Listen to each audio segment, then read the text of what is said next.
할렐루야. 하나님 말씀 다시 한번 또 읽으십시다. 전도 3장 8절입니다. 시작. 하나님 사랑할 때가 있고 미워할 때가 있으며 전쟁할 때가 있고 평화할 때가 있느니라. 아멘. 오늘은 사랑할 때의 기쁨과 미워할 때의 기쁨, 이 두 가지에 나눠보겠습니다. 여기서도 이제 사랑할 때의 기쁨은 여러분 잘 이해할 수 있을 겁니다. 이건 참 기쁨이 많죠. 그러나 미워할 때의 기쁨은 이해하기가 좀 어렵죠. 미워할 때의 기쁨은 참 생각보다 이해하기가 힘듭니다. 오히려 혼란스럽죠. 정말 고소한 뒤에, 물론 미워할 때 그 상대자가 잘못됐을 때 고소한 기쁨 갈지 모르겠지만 그런 기쁨 갈지 모르겠지만 지금 그런 기쁨은 아니거든요.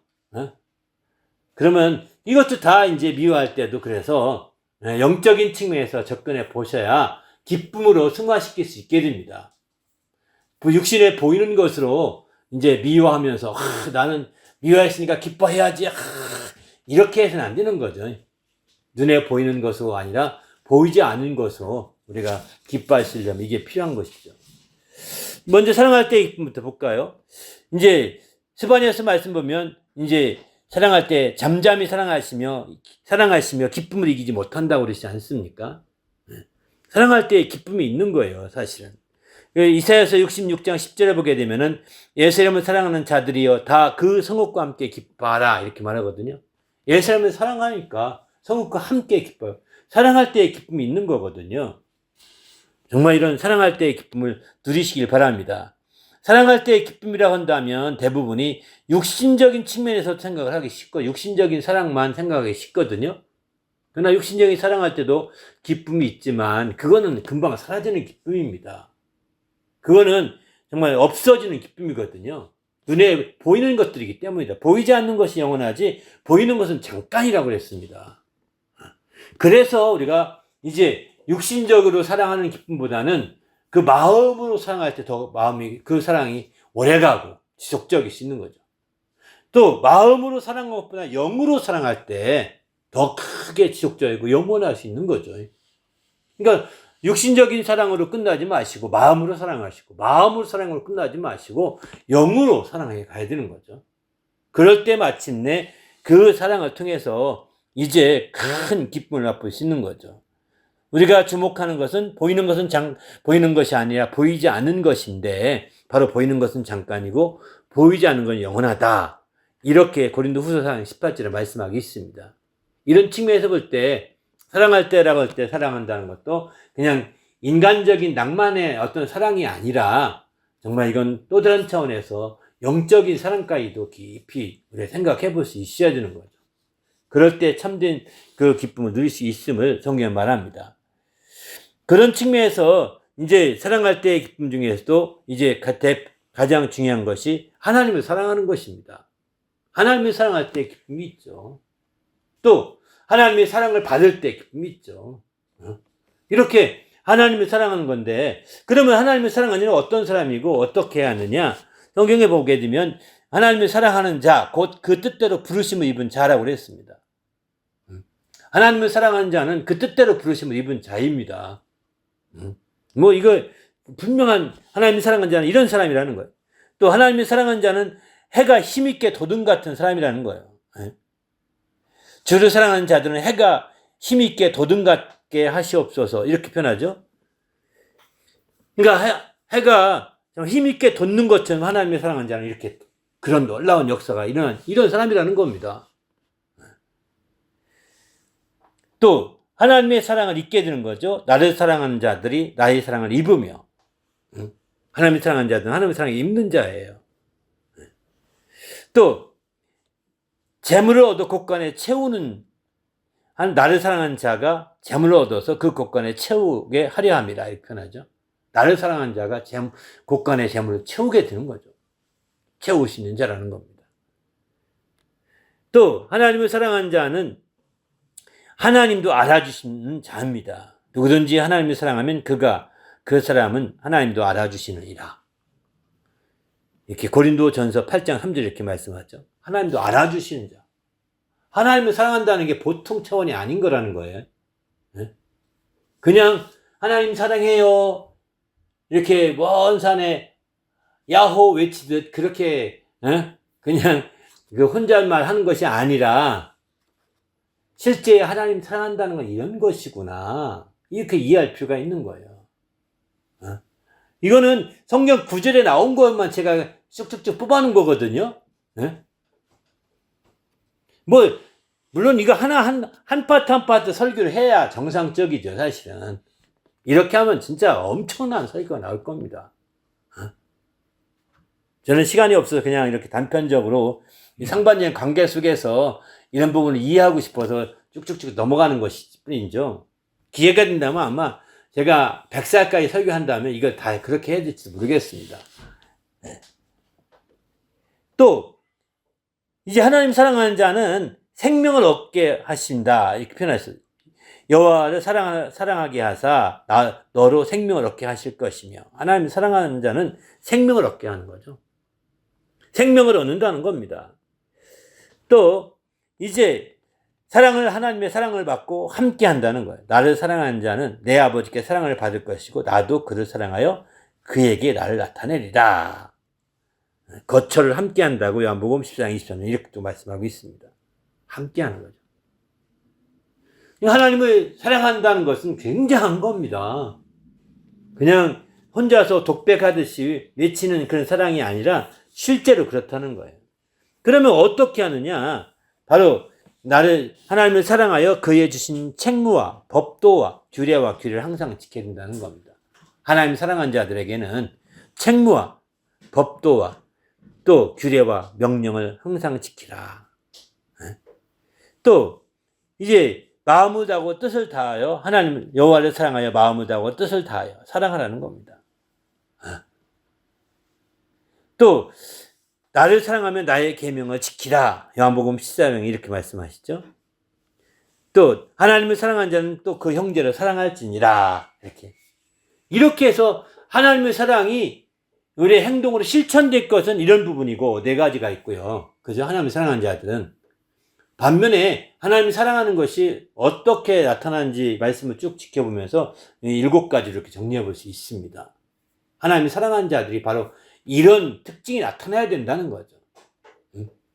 이런 놀라운 혜택을 누리면서 특징이 나타나야 되는 거죠. 이게 없으면 참되게 하나님을 사랑했다 말하기가 어려운 거죠. 두 번째, 하나님을 사랑한 자들은 어떻게 그럼 이웃과 형제를 사랑해야 되는가? 성경에 보면 이웃 사랑하기를 내 몸같이 내 자신같이 하라, 이렇게 표현하죠.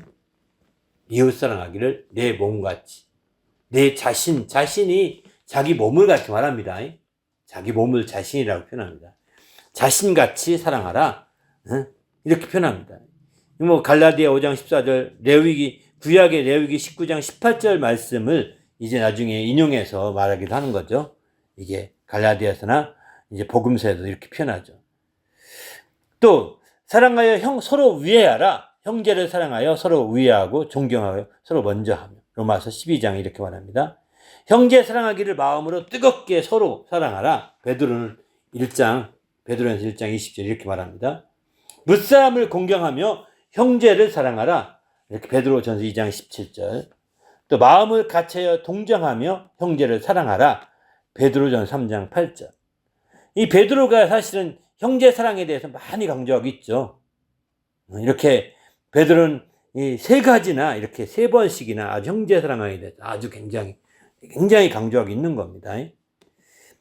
또 이제 사도 바울 같은 경우는 로마서와 함께 또 여기서도 보게 되면 형제 사랑은 하나님의 가르침을 받아 서로 사랑합니다, 이렇게 표현합니다. 형제 사랑에 대해 데살로니가전서 편지 썼는데, 형제 사랑에 관하여 너희에게 쓸 것이 없음은 너희 자신이 하나님의 가르침을 받아서 서로 사랑합니다. 그러니까 형제 사랑하면 정말 하나님의 가르침 받은 그대로 서로 사랑하는 것이라는 겁니다. 형제 사랑하기를 계속하라. 히브리서 13장 1절에 이렇게 말씀하고 있습니다. 이렇게 이제 하나님이 사랑하는 자들이 형제를 사랑할 것을 많이 말하고 있는 거죠. 그런데 형제 사랑할 때 여기서는 이제 어떻게 사랑하느냐? 성경에서는 서로 사랑하라 이렇게 표현합니다. 짝사랑하듯이 하지 말고. 형제 사랑할 때 한 사람이 일방적으로 막 그냥 사랑하는 사랑이 아닙니다. 네? 서로 사랑해야 되는 거예요. 아이고 내가 그냥 덮어줄게 이게 아닙니다. 이웃 사랑하고 형제 사랑하는 건 서로 사랑하려고 하는 거지 짝사랑이 아니라는 거예요. 이 서로 사랑이라는 표현이 16번 나오는데 쭉 정리해 나왔습니다. 거기다가 또 형제 사랑함의 의의는 그럼 어떤 것들이 있느냐? 형제 사랑함에 대해서 한번 좀 생각해 보면 여기 요한일서 2장 11절 10절에 보면은 형제를 사랑하는 것은 빛 가운데 거하는 것이다 이렇게 말해요. 이런 의의가 있는 거죠. 또 형제 사랑함은 하나님께 속한 것임을 나타내는 거라는 겁니다. 마귀에 속한지 하나님께 속한지 형제 사랑하는 자는 하나님께 속한 것을 나타낸다는 거예요. 형제 사랑하지 않으면 마귀의 자녀 이렇게 마귀에 속한 것이 아니냐 이렇게까지 심지어는 여기서 유추해 볼 수 있는 거죠. 세 번째 형제 사랑하면 사망에서 옮겨 생명으로 들어가게 하는 거라는 거예요. 요한이 3장 14절 보면 형제를 사랑함으로 사망에서 옮겨 생명으로 들어간 줄을 알거니와 사랑하지 아니한 자 여전히 사망에 머물러 있다 이렇게 표현하지 않습니까? 형제 사랑함은 하나님을 사랑하는 것이다. 여기 아주 분명히 이렇게 말합니다. 형제 사랑하지 아니한 반대로 보지 못한 하나님을 사랑할 수 없느니라. 반대로 얘기했는데 거꾸로 저는 이렇게 설명해 놓은 거예요. 형제 사랑하면 하나님을 사랑합니다. 이렇게 표현하죠. 형제 사랑하면 진리에 순종합니다. 이렇게 말씀드려요. 형제 사랑하기에 이르렀으니 서로 마음에 뜨겁게 사랑하되. 여기 앞에 보면 너희가 진리를 순종함으로 너희 영을 깨끗이 하여 거짓 없이 형제를 사랑하기에 이르렀으니 이렇게 표현하거든요. 형제 사랑하기에 이르게 된 것은 진리의 순종함을 통해서 된 것이다. 이렇게 표현하고 있는 거죠. 형제 사랑함은 하나님 말씀의 가르침을 받았다는 결과다 이거죠. 바로 이제 대사로니가서 4장 9절에 형제 사랑에 관하여 너에게 쓸 것이 없고 하나님 가르침 받아 서로 사랑함이라고 했는데 이걸 새롭게 바꿔본 거거든요. 하나님의 가르침을 받았다고 하는 증거가 되는 거죠. 이런 의의가 있는 거예요. 형제 사랑한다고 하는 것이 그냥 형제 사랑해야지 형제 이렇게 할 것이 아니라 이런 말씀들 보면 형제 사랑해야 되겠구나 이렇게 좀 우리 마음에 더 어떤 동기부여가 될 수 있겠죠. 세 번째, 반면에 사랑하지 말라고 한 것이 있습니다. 사랑하라고 한 것이 하나님을 사랑하고 형제를 사랑하고 이웃을 사랑하고 다 이렇게 하지만 사랑하지 말라고 한 것이 있는데 바로 그 중에 대표적인 것이 먼저는 쾌락을 사랑하지 말라 이렇게 말합니다. 말세에는 쾌락을 사랑한다고 했어요. 또 쾌락을 사랑하는 것을 하나님 사랑하는 것보다 더 한다 했습니다. 심지어 하나님을 더 사랑하고 하나님 사랑에 초점 둬야 되는데 하나님 사랑보다는 쾌락에 빠진다는 거예요. 얼마 요즘에 게임하는 게 이런 대표적인 쾌락 중에 하나지 않습니까? 응? 이런 자기 좋아하는 거 보고 다 이게 쾌락이죠. 인간적인 쾌락을 추구하는 거죠. 돈을 사랑하지 말라. 있는 바로 족한 줄 알고 돈을 사랑함이 일말하게 뿌리가 된다. 디모데전서 6장 10절에 이렇게 말하죠. 돈을 사랑하지 말라는 겁니다. 또 세상에 있는 것들을 사랑하지 말라. 요한일서 2장 15절에 이렇게 말합니다. 세상에 있는 것들을 사랑하지 말라는 겁니다. 그러니까 참 이런 대표적으로 세상을 사랑하여 버리고 떠난 사람이 있는데 이 데마라는 사람이 있습니다. 데마는 이 세상을 사랑하여 나를 버리고 데살로니가로 갔고 이렇게 표현하지 않습니까? 세상을 사랑해서 갔다. 데마는 참 안타깝죠. 또 그래서 여기 보기엔 세상 물건, 세상에 있는 것들, 세상 물건을 쓰는 자들은 다 쓰지 못하는 같이 해야 되는데 이 세상의 외형이 지나간다. 이거 다 지나가고 금방 사라져버릴 것들이기 때문에 세상에 있는 것들이나 세상을 사랑하지 말라고 이렇게 말하고 있습니다. 또 말과 혀로만 사랑하지 말라 이렇게 말합니다. 행함과 진시함으로 하라 이렇게 하라고 있는 거죠. 또 어그러진 길을 사랑하지 말라. 예레미야 구약에 나온 사랑하지 말라는 건 대표적인 말씀인데요. 예레미야 14장 10절에 보게 되면은 그들이 어그러진 길을 사랑하여 그들의 발을 멈추지 아니하므로 여호와께서 그들을 받지 아니하고 이제 그들의 죄를 기억하시고 그 죄를 벌하시리라 하고 이렇게 하지 않습니까? 어그러진 길을 사랑하지 말아야 합니다. 우리가 가는 길이 어그러졌다라고 느낄 때가 간혹 있지 않습니까? 에이, 이왕이 엎어진 김에 좀 놀다 가자 이러지 마시고 거기서 빨리 돌이키시죠. 이왕이 에이, 이렇게 이 정도 지안이 있으면 어디 있어 세상에 하면서 이렇게 생각하지 마시고 어그러진 길을 사랑하지 마시길 바랍니다. 큰 두 번째로 미워할 때의 기쁨입니다. 미워할 때의 기쁨도 우리가 알다시피 이제 이게 쉽지 않은 기쁨이에요. 굉장히 어려운 기쁨이에요.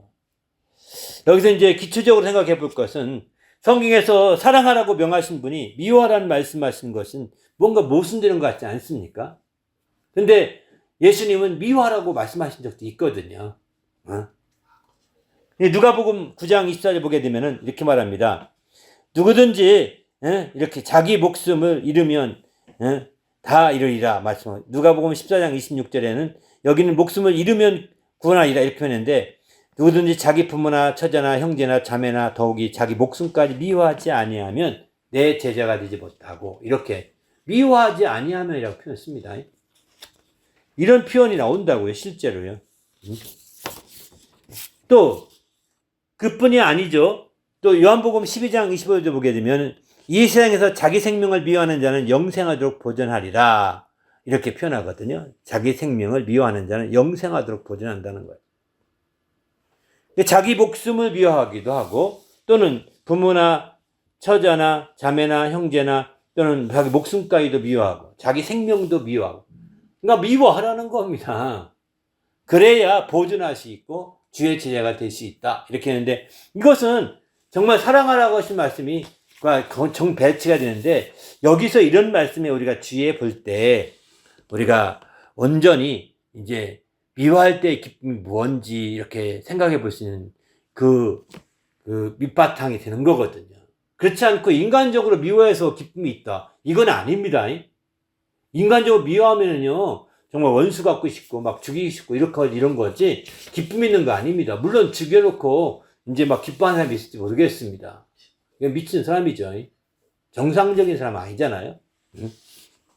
우리는 그런 측면에서 볼 때 우리가 이제 이렇게 미워하는 자가 주의 제자가 되고 미워하는 자가 바로 자기 생명을 보존하고 미워하는 자가 자기 목숨까지도 보존하고 이런 길이 있는데 여기서 미워한다는 것은 그런 측면에서 왜 그러면 이렇게 미워하게 되면 주의 제자가 되는 기쁨을 누릴 수 있고 이렇게 미워하게 되면 자기 생명이 보존되는 기쁨을 누릴 수가 있다는 겁니다.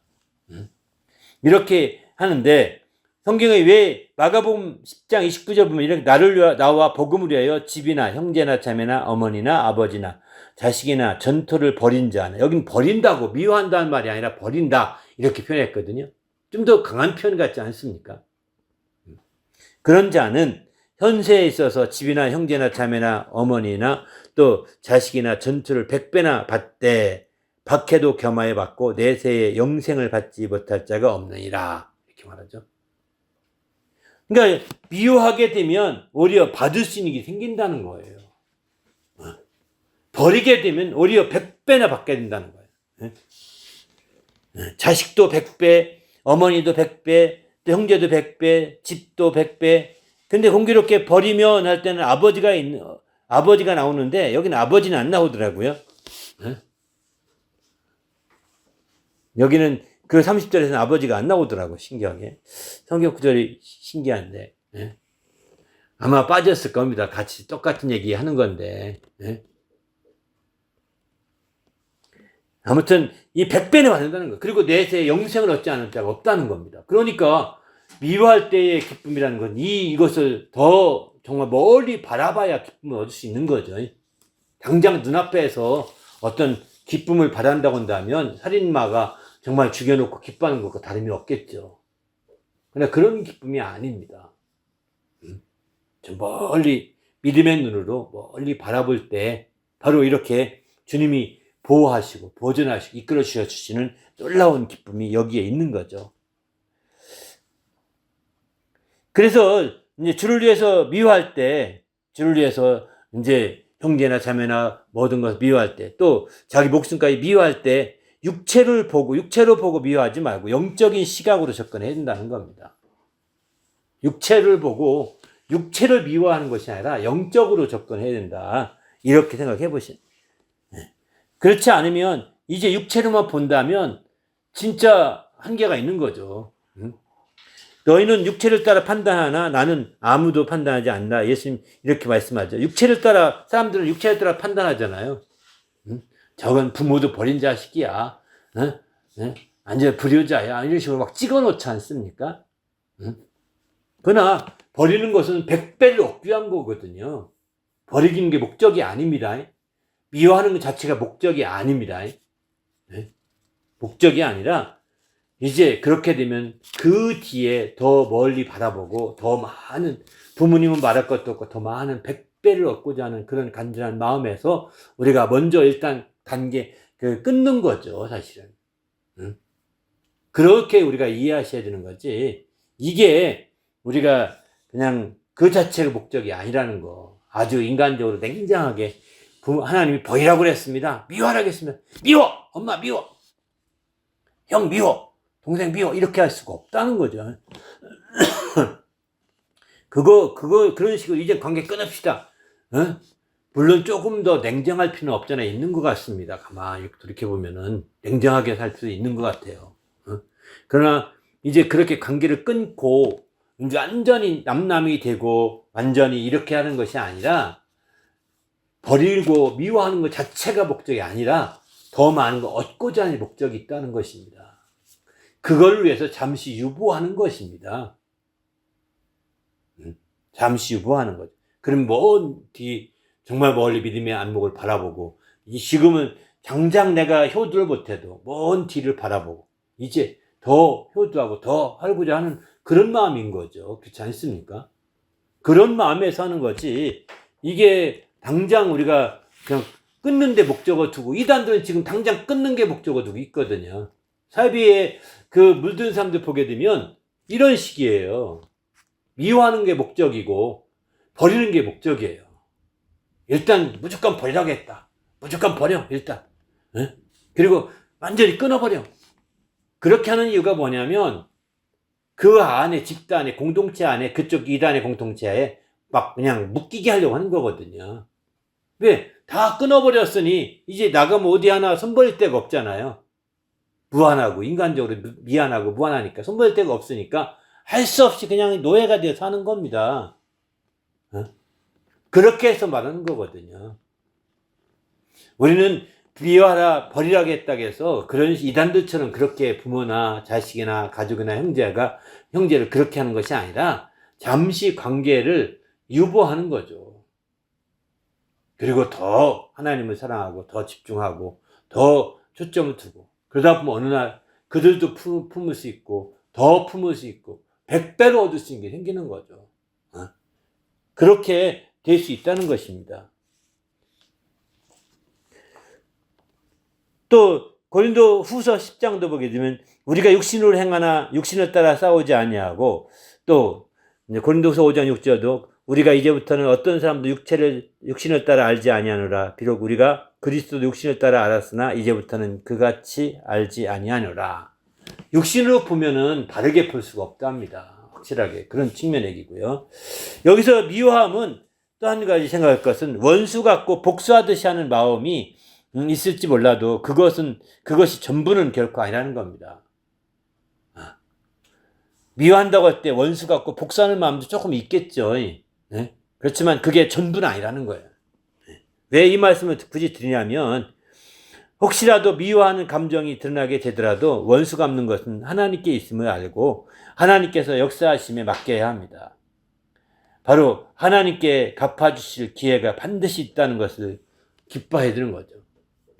미워하더라도 하나님 반드시 내가 미워하는데 정말 원수를 갚아주실 것이다. 하나님께 맡기고, 그러면 반드시 하나님이 역사하실 그날을 소망하면서 기다리는 거예요. 그래서 미워할 때도 이제 정말 미워하더라도 거기에 크게 우리가 좌우되지 않을 수가 있는 거죠. 로마서 보면 원수 갚는 것이 내게 하나님의 진노하심에 맡기라 이렇게 말하지 않습니까? 분명히 하나님의 진노하심에 맡기라고 말합니다. 마태복음에 예수님께서 10장 36절 보게 되면은 사람의 원수가 자기 집안 식구니라 심지어 이렇게 말합니다. 집안 식구라는 거예요. 원수가. 그래서 성경은 원수가 구약에서는 원수를 갚으라고 했거든요. 우리가 나중에 좀 말씀드리겠지만 구약에서는 원수를 갚으라고 했거든요. 그런데 신약에 와서는 원수를 갚으라고 하지 않고 하나님의 진노하심에 맡기라 이렇게 얘기하시거든요. 이유가 뭘까요? 구약에서는 원수라고 한다면 육신으로 보이는 원수가 초점되어 말하는 개념이에요. 그런데 신약에 와서 원수라고 할 때는 육신에 보이는, 여기 예수님도 자기 집안 식구가 원수하겠는데 그 원수, 그러니까 원수를 사랑하라고 말씀하시는 거예요. 그래서 예수님께서 신약에서는 원수를 사랑하라. 예수님도 원수를 사랑하며 선대하라고 얘기하지 않습니까? 그러니까 원수, 집안 식구가 원수니까 원수를 사랑하라는 겁니다. 반면에 신약에 와서 원수 갚는 거 하나님께 맡기라고 했던 것은 이런 육신에 보이는 원수들은 다 이제 우리가 사랑할 대상이지 그들이 우리 대적이 아니라는 겁니다. 우리가 싸워야 될 대적이 아니라는 거예요. 진짜 원수를 신약에 와서 드러나게 되는 거거든요. 구약에서는 진짜 원수가 사람과 사람이 진짜 원수같이 생각해서 이는 이, 눈은 눈, 코는 코, 발은 발로 이렇게 다 대응해서 함께 보응을 했죠. 그런데 신약에서는 그렇게 하라고 하지 않았습니다. 하나님께 맡기라 이렇게 말하고 바로 그런 사람 자기 코를 상하게 하고 눈을 상하게 했던 그 사람은 원수가 아니라 내가 사랑할 대상이라는 거예요. 그렇게 하게 만든 근본 원인을 신약에 와서는 그걸 드러냈는데 그가 누구냐? 마귀지요. 마귀입니다. 그래서 마귀를 대적하라고 이렇게 말하고 있습니다. 너희의 대적이 마귀다 이렇게 말하고 있거든. 대적 마귀라고 표현합니다. 우리의 직접적인 적이 이 원수죠. 그러니까 마태복음 13장 39절 보게 되면은 가라지를 뿌리는 원수는 마귀요. 원수가 마귀라는 겁니다. 여러분 삶에 가라지가 뿌려진 게 한두 가지가 아니죠. 누가 했습니까? 여러분의 어떤 아무개가 했나요? 아니죠. 나쁜 사기꾼이 와서 했나요? 우리도 사기당한 적이 있는데 사기꾼이 와서 사기꾼이 원수가 아닙니다. 가라지를 뿌린 원수는 마귀니라. 이 마귀죠. 정신 차리라고 한 겁니다. 정신을 바짝 차리라. 이 마귀가 마귀가 원수라는 것을 신약에서는 아주 이렇게 분명히 예수님이 말씀하시고 드러난 거예요. 그래서 대적이다. 대적해야 된다. 그래서 이렇게 말하고 있는 거죠. 우리도 주님 안에서 정말 깨워서 이렇게 대적을 확실하게 정말 원수를 알고 대적할 수 있길 바랍니다. 할렐루야. 사람은요, 우리가 대적할 대상이 아닙니다. 사람은 이제 용납하고 사랑할 대상인 거죠. 성경은 그래서 원수를 사랑하라 이렇게. 그러면 원수를 사랑하라고 했을 때 그 말이 마귀를 사랑하라 이런 뜻일까요? 아닙니다. 마귀를 사랑하는 것이 아니에요. 결단코 아닙니다. 그러면 좀 더 구체적으로 볼까요? 미워하라고 하셨지만 미워하지 말라고 한 것들이 성경에 또 있더라고요. 형제를 마음으로 미워하지 말라 이렇게 레위기 말합니다. 형제나 은혜 입은 자를 미워하지 말라 신명기 23장 7절 이렇게 말합니다. 주의 이름을 위하여 미워하지 말라 에레미야 14장 21절에 이렇게 말합니다. 자기 육체를 미워하지 말라 이렇게 말합니다. 자기 육체를 미워하지 말라는 겁니다. 아끼라는 겁니다. 보호하고 보양하고 보호하기를 그리스도께서 하신 것 같이 자기 육체를 보호하고 양육하라는 거예요. 바로 우리는 이처럼 우리가 미워할 것을 근데 어떤 사람은 육체를 학대하죠. 이거는 지혜가 아닌 거죠. 육체를 학대하지 말아야 되는 거죠. 또 주의 이름을 위하여 미워한다고 이렇게 이건 말이 안 맞는 겁니다. 주의 이름을 위하여 미워할 수는 주의 이름으로 미워하는 것이 아닙니다.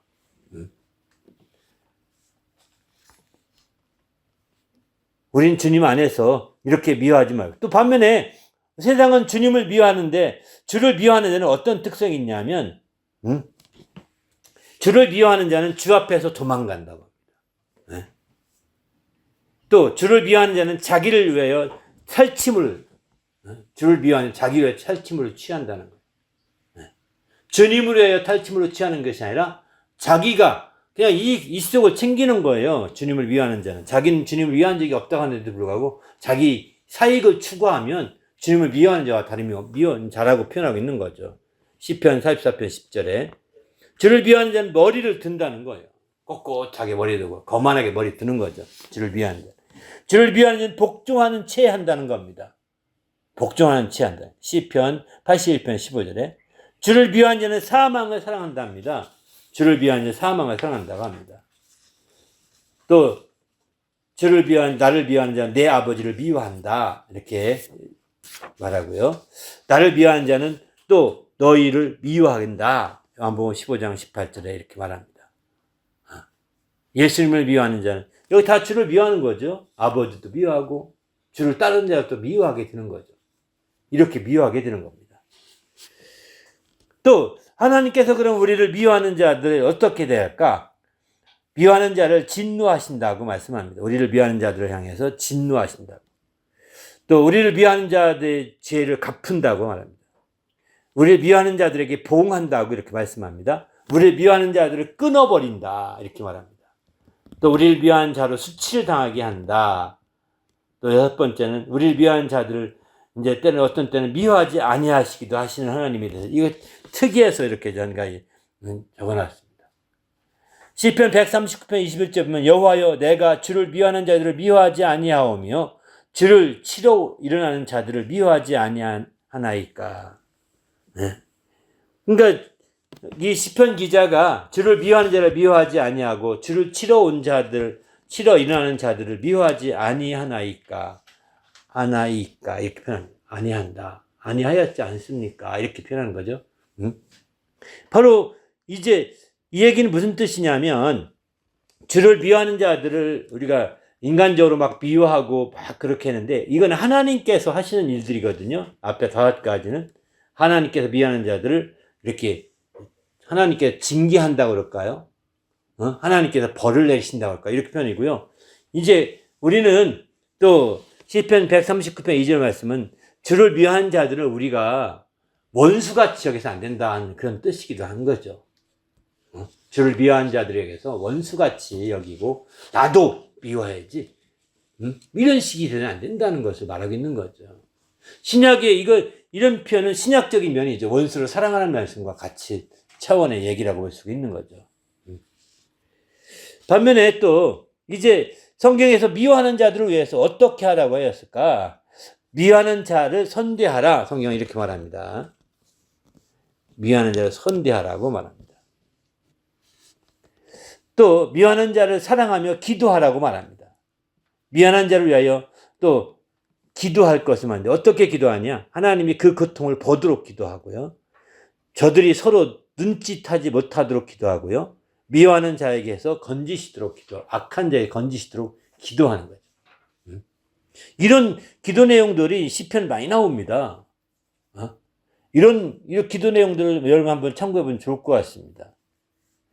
그리고 이제 또 있다면 아까 말씀드린 시편 139편 21절 미워하는 자들을 미워하지 아니하는 것도 있는 거죠. 선대하고 기도뿐만 아니라 미워하지 아니하는 것까지도 함께 하는 거죠. 구약에서는 이렇게 미워하는 자들을 위해서 원수를 갚는 직접 갚게 돼 있거든요. 구약에서는 미워하는 자들을 향해서 원수를 직접 갚게 돼 있는데 그래서 레위기에 보게 되면 상처에는 상처로 눈에는 눈으로 이는 이로 갚을지야 이렇게 표현하지 않습니까? 또 뒤에 신명기 19장 21절도 보면은 내 눈이 긍휼을 여기지 말라. 내 눈이 긍휼을 여기지 말라는 거예요. 그러면서 생명에는 생명으로 눈에는 눈으로 이는 이로 손에는 손으로 발에는 발로 막 갚는 거예요. 이걸 허용한 겁니다. 허용한 건데 이제 신약에 와서는 하나님의 진노하심에 맡기라 이렇게 말하고 있는 거죠. 미워하는 자들을 원수 갚지 말고 하나님의 진노하심에 맡기라 이렇게 말하고 있습니다. 이게 큰 차이가 있는 거죠. 이것은 바로 앞서 말씀드린 것처럼 이제 원수를 사랑하라. 원수를 사랑하고 또 이제 원수를 선대하라. 응? 이렇게 말하는 것처럼 똑같은 표현이죠. 바로 앞서 말씀드린 것처럼 이제 바로 마귀를 대적하게, 원수가 누구인지를 신약에는 분명히 가르쳐 줬기 때문에 구약에서는 원수가 마귀라고 분명히 나오기보다는 어슴푸레한 거거든요. 마귀의 형체가 어슴푸레한 거예요. 이게 분별이 안 되고 애매모호하게로 어슴푸레. 구약에 사단이라는 표현이 나오고 이런 표현도 있지만 다 이게 어슴푸레한 겁니다. 그런데 신약에 와서는 사단이고 마귀가 아주 어슴푸레하지 않아요. 아주 분명하게. 왜? 하나님을 대적해서 죽기까지 했거든요. 아들을 죽이기까지 했으니까요. 그러니까 하나님의 원수가 되어버린 겁니다. 확실하게.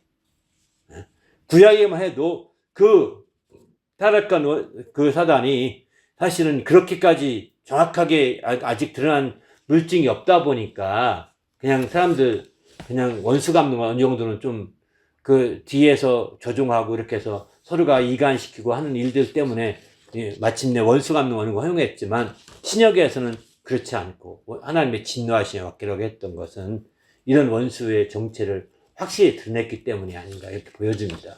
그래서 정말 우리의 신약에 와서 원수는 바로 마귀예요. 대적인 겁니다.